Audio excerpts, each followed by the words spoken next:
കോൺഗ്രസിൽ മുഖ്യമന്ത്രി സ്ഥാനം ആഗ്രഹമുള്ളവർ ഒരുപാട് പേരുണ്ടാകുമെന്നും എന്നാൽ എല്ലാവരുടെയും ആഗ്രഹം പൂർത്തീകരിക്കാൻ പറ്റില്ലെന്നും UDF കൺവീനർ അടൂർ പ്രകാശ്.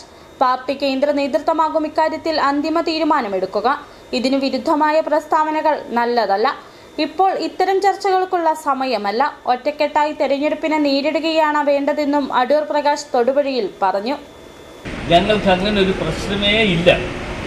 ഏതായാലും മാധ്യമ സുഹൃത്തുക്കൾ എന്നുള്ള നിലയിൽ നിങ്ങളാരും പ്രശ്നം ഉണ്ടാക്കാതിരുന്നാൽ മതി. ഞങ്ങളെ സംബന്ധിച്ചിടത്തോളം ഞങ്ങൾക്ക് അങ്ങനെ ഒരു പ്രശ്നമേ ഇല്ല. ഞങ്ങൾക്ക് ഒരു ഘടനയുണ്ട്. ഓൾ ഇന്ത്യ കോൺഗ്രസ് കമ്മിറ്റിയും മറ്റും തീരുമാനമെടുത്തുകൊണ്ട് ആരായിരിക്കണം മുഖ്യമന്ത്രി എന്നതിനെക്കുറിച്ച് അത് ഒരു തീരുമാനം ഓൾ ഇന്ത്യ കോൺഗ്രസ് കമ്മിറ്റി എടുക്കും. കോൺഗ്രസ് കമ്മിറ്റി എടുക്കുന്ന തീരുമാനത്തിൻ്റെ അടിസ്ഥാനത്തിൽ ഈ തെരഞ്ഞെടുപ്പ് കഴിഞ്ഞ് ഞങ്ങൾ ഒറ്റക്കെട്ടായി തന്നെ മുമ്പോട്ട് പോകും. ഇപ്പോൾ രണ്ട് തരത്തിലാണെന്ന് നിങ്ങൾ ആരും തെറ്റിദ്ധരിക്കരുത്. അങ്ങനെ പ്രചരണം കൊടുക്കരുത്. ഞങ്ങളെല്ലാവരും ഒന്നിച്ച് നിന്നുകൊണ്ട് ഒരേ ശബ്ദത്തോടു കൂടി മുമ്പോട്ട്